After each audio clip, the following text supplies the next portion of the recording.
Focus करिएगा। Chapter हम लोग कौन सा कर रहे हैं भाई? Return of income. Return of, नाम से पता चल रहा है कि अपने इनकम को क्या करना, रिटर्न करना है। रिटर्न करना माने फाइलिंग रिटर्न करना है। प्रत्येक साल कमा रहे हैं तो उसका हमको क्या करना पड़ेगा, फाइलिंग रिटर्न करना पड़ेगा। गवर्नमेंट को बताना पड़ेगा, इनकम टैक्स डिपार्टमेंट को बताना पड़ेगा कि हमारा इतना इनकम हुआ, ये हमारा टैक्स है।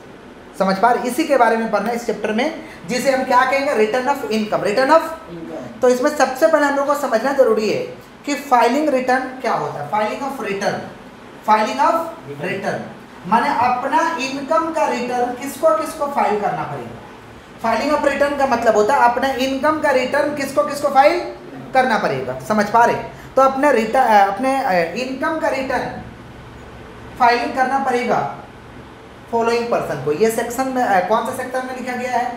सेक्शन 139 सबसेक्शन 1 में लिखा गया है। सेक्शन 139 सबसेक्शन 1 में लिखा गया है कि कुछ ऐसे एसएससी है, कुछ ऐसे पर्सन है जिनको क्या करना पड़ेगा, अपने इनकम का रिटर्न सबमिट करना पड़ेगा, फाइलिंग रिटर्न करना पड़ेगा। तो किसको किसको फाइलिंग रिटर्न करना पड़ेगा ये समझना जरूरी है। अगर आप कंपनी है, अगर आप कंपनी है तो आपको फाइलिंग रिटर्न करना कंपलसरी है, आपको फाइलिंग रिटर्न करना पड़ेगा। अगर आप फॉर्म है, फॉर्म का मतलब क्या, पार्टनरशिप, फॉर्म का मतलब क्या बोलिए, पार्टनरशिप, तो आपको फाइलिंग रिटर्न करना पड़ेगा। अगर आप ट्रस्ट चला रहे हैं, ट्रस्ट चला रहे हैं, ट्रस्ट सुने ना, फाउंडेशन, राजीव गांधी फाउंडेशन नाम सुने, तो जब फाउंडेशन वगैरह लगा रहता है उसको ट्रस्ट कहते हैं। समझ पा रहे हैं कि नहीं समझ पा रहे हैं? या सभा वगैरह लगा रहेगा उसे क्या कहते हैं हम लोग, ट्रस्ट कहते हैं। तो अगर ट्रस्ट आप चला रहे हैं तो उसका फाइलिंग रिटर्न आपको करना पड़ेगा, फाइलिंग ऑफ रिटर्न करना पड़ेगा। समझ पा रहे हैं? पॉलिटिकल पार्टी अगर है तो उसका भी आपको फाइलिंग ऑफ रिटर्न करना होगा। पॉलिटिकल पार्टी, कौन सा पार्टी, पॉलिटिकल पार्टी समझते हैं ना? कितना पॉलिटिकल पार्टी है रे बाबा, हर स्टेट में 2-4 तो क्षेत्रीय दल मिल जाता है, मिलता है ना पॉलिटिकल पार्टी। समझ पा रहे हैं? उनको भी फाइलिंग ऑफ रिटर्न करना पड़ेगा। Scientific research association, scientific research association, अगर साइंटिफिक रिसर्च एसोसिएशन है तो उनको भी क्या करना पड़ेगा, फाइलिंग रिटर्न करना पड़ेगा। साइंटिफिक रिसर्च एसोसिएशन, बोले क्या बोले हैं, साइंटिफिक रिसर्च एसोसिएशन, बोलो क्या बोले हैं, साइंटिफिक रिसर्च एसोसिएशन। या अगर आप न्यूज एजेंसी है, न्यूज का आप एजेंसी चला रहे हैं तो आपको फाइलिंग रिटर्न करना पड़ेगा। साइंटिफिक रिसर्च एसोसिएशन और कौन सा, न्यूज एजेंसी, कौन सा एजेंसी बोलिए, न्यूज एजेंसी एक्सेट्रा, इस तरीका का आप काम कर रहे हैं तो आपको फाइलिंग रिटर्न करना पड़ेगा। समझ पा रहे हैं? अगर यूनिवर्सिटी खोले हैं, any university, any university, any क्या बोलिए, यूनिवर्सिटी, अगर कोई यूनिवर्सिटी चला रहे तो आपको फाइलिंग रिटर्न करना पड़ेगा। कोई यूनिवर्सिटी चला रहे तो क्या करना पड़ेगा, फाइलिंग रिटर्न करना पड़ेगा। कॉलेज चला रहे हैं तो आपको फाइलिंग रिटर्न करना पड़ेगा। एनी यूनिवर्सिटी, कॉलेज और अदर इंस्टीट्यूशन, कौन सा इंस्टीट्यूशन, अगर शिक्षा वाला कोई और संस्थान चला रहे हो जो section 35 subsection 1 clause 2 sub clause 3 में आता है, माने जिसका इनकम ठीक ठाक हो, ऑर्गेनाइज बॉडी की तरह काम कर रहा है। समझ पा रहे? तो या तो एनी यूनिवर्सिटी, या तो आप कॉलेज चला रहे हैं, या अदर इंस्टीट्यूशन, अदर इंस्टीट्यूशन जो ऑर्गेनाइज वे में काम कर रहा है उसको कहते हैं अदर इंस्टीट्यूशन। क्या कहते हैं हम लोग, other institution. Any other person, any other person, इतने लोगों को फाइलिंग ऑफ रिटर्न करना पड़ेगा, इतने लोगों को फाइलिंग ऑफ रिटर्न करना पड़ेगा। एनी अदर पर्सन में कौन आता है, हम लोग। एनी अदर पर्सन में कौन आता है भाई, हम लोग। जितना छूट गया हम लोग आते हैं एनी अदर पर्सन में, माने इसमें से छोड़ करके कोई भी पर्सन आ जाए, बट एनी अदर पर्सन में हम लोग आते हैं ना, तो हम लोग का इनकम कितना से ज़्यादा होना चाहिए, 2.5 लाख से, एक जमटेड डेबिट है। समझ पा रहे हैं? 2.5 लाख से ज़्यादा होना चाहिए। लेकिन हमको टैक्स कब देना पड़ेगा, जब इनकम मेरा 5 लाख से ज़्यादा है। 5 लाख से कम है तो हमको टैक्स देने का दरकार, क्योंकि 5 लाख से अगर कम इनकम है तो हमको कोई टैक्स पे करने का दरकार। लेकिन मेरा 6 लाख इनकम है तो हमको छूट कितना मिलेगा, 2.5 लाख, छूट कितना मिलेगा। समझ पा रहे? तो any other person, any other person में कौन आएगा, जिसका इनकम कितना 2.5 लाख से ज़्यादा है। लेकिन किसको देना पड़ेगा, जिसका इनकम कितना से ज़्यादा है, 5 लाख। 5 लाख तक इनकम है तो रिबेट है, रिबेट है under section 87A, under section 87। समझ पा रहे हैं कि नहीं समझ पा रहे? एनी अदर पर्सन में कौन आता है, हम लोग आते हैं। कौन आता है बोलिए? तो किसको किसको फाइलिंग ऑफ रिटर्न करना पड़ेगा। अगर आप कंपनी है तो आपको फाइलिंग ऑफ रिटर्न करना पड़ेगा, फॉर्म है तो आपको फाइलिंग ऑफ रिटर्न करना पड़ेगा, ट्रस्ट चला रहे हैं तो आपको फाइलिंग ऑफ रिटर्न करना पड़ेगा, पॉलिटिकल पार्टी है तो आपको फाइलिंग ऑफ रिटर्न करना पड़ेगा, साइंटिफिक रिसर्च एसोसिएशन चला रहे हैं या न्यूज एजेंसी है, या एनी यूनिवर्सिटी और कॉलेज और अदर इंस्टीट्यूशन, या एनी अदर पर्सन है तो आपको फाइलिंग ऑफ रिटर्न करना पड़ेगा। आगे बढ़ें, बोलिए। अब प्रश्न आता है कि फाइलिंग ऑफ रिटर्न तो हम समझ गए कि रिटर्न करना है, लेकिन इसका ड्यू डेट क्या है, कब हमें फाइलिंग ऑफ रिटर्न करना होगा, इसका ड्यू डेट क्या है, तारीख तो पता होना चाहिए ना कि कितना तारीख के पहले हमें सबमिट करना है, नहीं तो लोग तो सबमिट ही नहीं करेंगे। एक डेडलाइन तो होना चाहिए ना जी, हर चीज़ का डेडलाइन होता है ना। इलेक्ट्रिसिटी का बिल आता है उस पर लिखा रहता है डेडलाइन, इतना तारीख के पहले जमा करोगे तो लेंगे, इतना तारीख के बाद करोगे तो फाइन के साथ लेंगे, होता है ना, होता है कि नहीं होता, ग्रॉस अमाउंट लिखा रहता है, तो डेडलाइन होता है ना, तो हम लोग डेडलाइन देखकर उससे पहले जमा करते हैं। तो वैसे ही फाइलिंग ऑफ रिटर्न का ड्यू डेट है, समझ पा रहे हैं, माने time limit for filing of return of income. बोलो क्या बोले हैं, time limit for filing of return of income. बोले क्या बोले हैं, time limit for filing of return of income. Time limit for filing of return of, time limit for filing of return of income. कब कब कब हमें करना पड़ेगा, अगर हम कंपनी चला रहे हैं, अगर हम कंपनी चला रहे हैं और हमारा कंपनी इंटरनेशनल ट्रांजैक्शन से संबंधित है, इंटरनेशनल ऑपरेशन होता है हमारी कंपनी का, तो भाई हमको समय तो ज़्यादा मिलना चाहिए ना। बोलिए, इंटरनेशनल ट्रांजैक्शन वाले को कम समझ रहे हैं, हमको समय क्या मिलना चाहिए, ज़्यादा मिलना चाहिए। अगर हम पर्टेनिंग टू इंटरनेशनल ट्रांजैक्शन है, पर्टेनिंग टू कौन सा बोलिए, इंटरनेशनल ट्रांजैक्शन है, तो अगर हम इंटरनेशनल ट्रांजैक्शन से संबंधित है तो हमें टाइम ज़्यादा मिलना चाहिए। तो हम, मेरा ड्यू डेट है 30 नवंबर, प्रत्येक साल 30 नवंबर के पहले हमें फाइलिंग ऑफ रिटर्न कर देना है। कितना नवंबर, 30 नवंबर, 30 नवंबर, समझ पा रहे, 30 नवंबर के पहले, 30 नवंबर के, समझे। लेकिन एनी अदर कंपनी है, माने इंटरनेशनल ट्रांजैक्शन नहीं होता है, एनी अदर अगर हम कंपनी है तो हमारा 30 सितंबर के पहले, बोलिए क्या बोले हैं, 30 सितंबर के पहले, बोले क्या बोले हैं, 30 सितंबर के पहले। समझ रहे हैं कि नहीं समझ रहे हैं। या कोई अदर ऑर्गेनाइजेशन है या अदर पर्सन है या फॉर्म है जिसका ऑडिट होता है, अदर कोई पर्सन है या कोई फॉर्म है जिसका क्या होता है, ऑडिट होता है। कंपनी का तो ऑडिट होगा ही होगा, कंपनी में तो ऑडिट का बात ही नहीं करेंगे। बालक look at the book, look at the book, किसका बात करें, अगर हम फॉर्म है, क्या है बोलिए, फॉर्म है और हमारा ऑडिट होता है, फॉर्म है और हमारा क्या होता है, ऑडिट होता है, तो हमको भी समय ज़्यादा मिलना चाहिए, ऑडिट करने में टाइम लगेगा। तो फॉर्म है या एनी अदर पर्सन है जिसका ऑडिट होता है, उसको भी ज़्यादा समय मिलना चाहिए 30 सितंबर। कितना तारीख को मिलना चाहिए। और हम लोग जैसा इंसान जो नॉर्मल है, जिसका ऑडिट ही नहीं होता है, हम लोग जैसा इंसान जिसका audit he in any other case, in any other, दूसरे केस में ज़्यादा टाइम नहीं देंगे। इन एनी अदर केस, बोले क्या बोले हैं, इन एनी अदर केस 31 जुलाई, 31 जुलाई के पहले दे दो, 31 जुलाई के पहले। तो याद रखिएगा, पूरा होल लाइफ काम आएगा कि फाइलिंग ऑफ रिटर्न किसको करना पड़ेगा और ड्यू डेट क्या है। कंपनी है और हम इंटरनेशनल ट्रांजैक्शन से संबंधित है, तो मेरा ड्यू डेट क्या है, 30 नवंबर, और नॉर्मल कंपनी है तो 30 सितंबर। फॉर्म है या एनी अदर पर्सन है और आपका अकाउंट्स ऑडिट होता है, आपका अकाउंट्स, तो 30 सितंबर, समझे। और एनी अदर पर्सन है, कौन सा पर्सन बोलिए, एनी अदर पर्सन है तो 31 जुलाई, 31 जुलाई। नहीं ड्यू डेट पर जमा करेंगे तो पेनल्टी लगेगा, फाइन लगेगा, दंड लगेगा, आपको पेनल्टी लगेगा। समझ पा रहे हैं, बुद्धि में जा रहा है, क्या बोले कि नहीं जा रहा है। अगर इनकम आपका 5 लाख से कम है, इनकम अगर 5 लाख से कम है तो ज़्यादा फाइन नहीं लेंगे, 1000 रुपये फाइन लेंगे। गरीब व्यक्ति है, 5 लाख से इनकम कम है तो ज़्यादा फाइन नहीं लेंगे, 1000 रुपये से काम चला लेंगे। फाइन कितना लेंगे भाई, 1000। लेकिन अगर आपका इनकम 5 लाख से ज़्यादा है, इनकम 5 लाख से, तो 5000 फाइन दो, 5000। अगर उसी साल 31/12 के पहले जमा किया तब, उसी साल 31/12 के पहले जमा किया तो 5000 फाइन लेंगे। लेकिन तुम 31/12 बिता दिया तो 10,000 फाइन दो। ये डेट है ना भैया, 30 नवंबर है ना, डेट फेल कर दिया तो तुम उसी साल 31 दिसंबर के पहले दे देगा ना 5000, अगला जब साल में घुसेगा ना तो 10,000 तो फाइन। अब खाली 5 लाख से इनकम कम तो 1000 रुपये बस, कभी भी तो 1000। 5 लाख से इनकम कम है तो 1000। अब 5 लाख से इनकम ज़्यादा है, उसके लिए 2 कंडीशन है। 31 दिसंबर के पहले है तो 5000 फाइन, 5000 फाइन कम लगता है आप लोगों को, जब दीजिएगा तब बुझाएगा। है बोलेगा कंपनी के लिए क्या है, कंपनी तो दे ही देगा, तो हाँ कंपनी लेट करता तो देता है, कंपनी लेट करता है तो, लेकिन एनी अदर पर्सन के लिए तो ज़्यादा ही है। समझ पा रहे क्या बोल रहे हैं। और 31 दिसंबर के बाद दे रहे हैं तो 10,000। क्लियर, पेनल्टी समझ में आया कि नहीं समझ आया। आगे बढ़ें, किसका किसका है भैया, सबके लिए फाइन सेम है। डेट पार किया, 5 लाख से इनकम कम है, 1000 रुपये फाइन, तो चुपचाप, सबका अलग अलग थोड़ी फाइन है, सबका बात कर रहे हैं। डेट पार किया 1000 रुपये फाइन, तो 5 लाख से इनकम कम है तो, और 5 लाख से इनकम ज़्यादा है तो उसी साल 31 दिसंबर के पहले दिया तो 5000, अब 5 लाख से इनकम ज़्यादा है, तुम 31 दिसंबर पार कर दिया ना तो 10,000 फाइन दो। सबके लिए यही नियम है, समझे कि नहीं समझे? आगे बढ़े।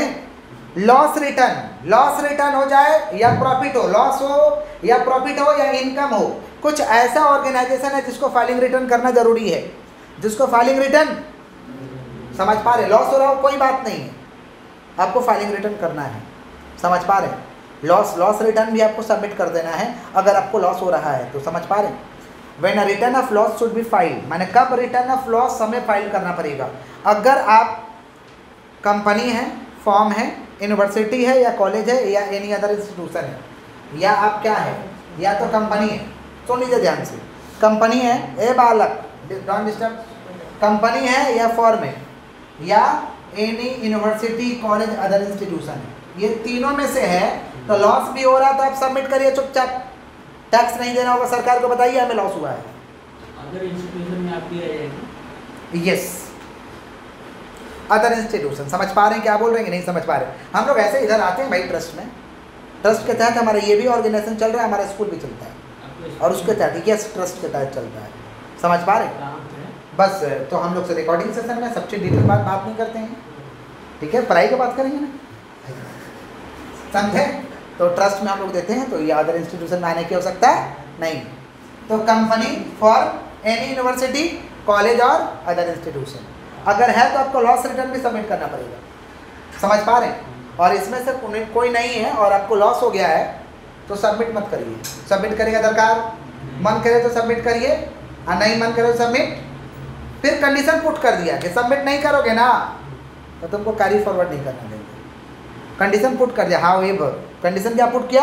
How ever the following losses cannot be carried forward if the loss return is not submitted, loss return is नहीं समझे? बोला क्या कि ये लोग को तो करना ही है लॉस रिटर्न, और ये लोग को लॉस होगा ना तो ये लोग का मन पे छोड़ दिया, बोला तुम्हारा मन करे तो करो और नहीं मन करे तो, बाकी तुम नहीं करोगे ना तो तुमको लॉस को सेटअप नहीं करने देंगे, मैंने करना है, सबको करना है, मैंने एक तरीक़े से सबको कंडीशन पुट कर दिया।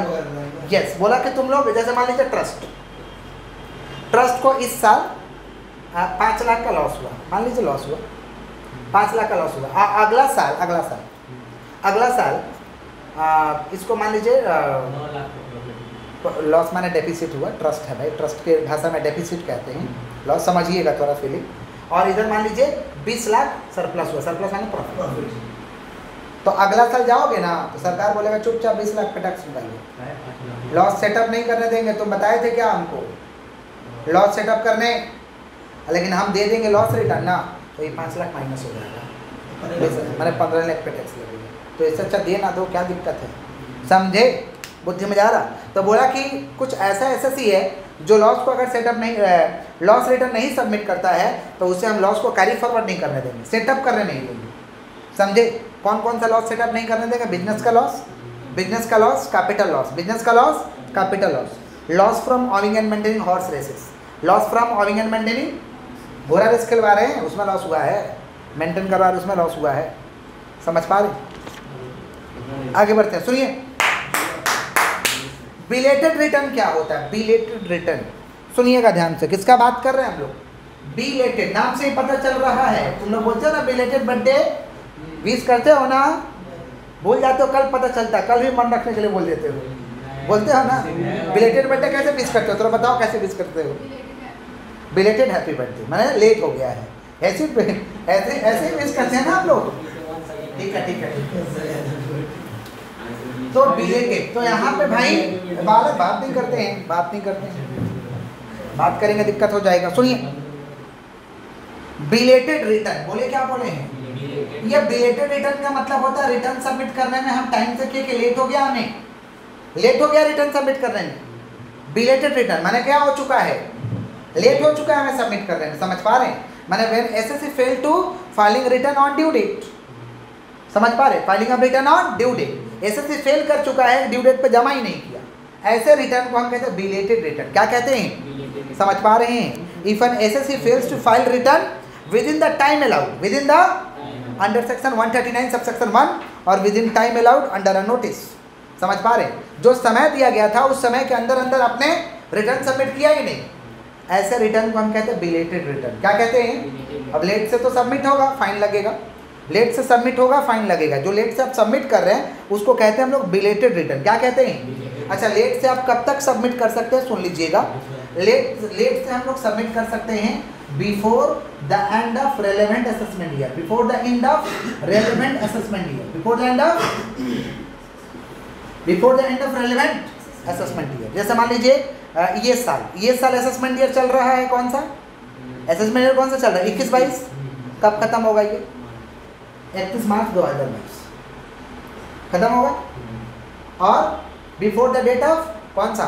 And of relevant assessment year और before the completion of assessment of once, before the completion of assessment, before the completion of assessment under section 144, assessment under section 144। ये अंडर सेक्शन 144 क्या होता है? Best judgement. Best under section 144 क्या होता है भाई?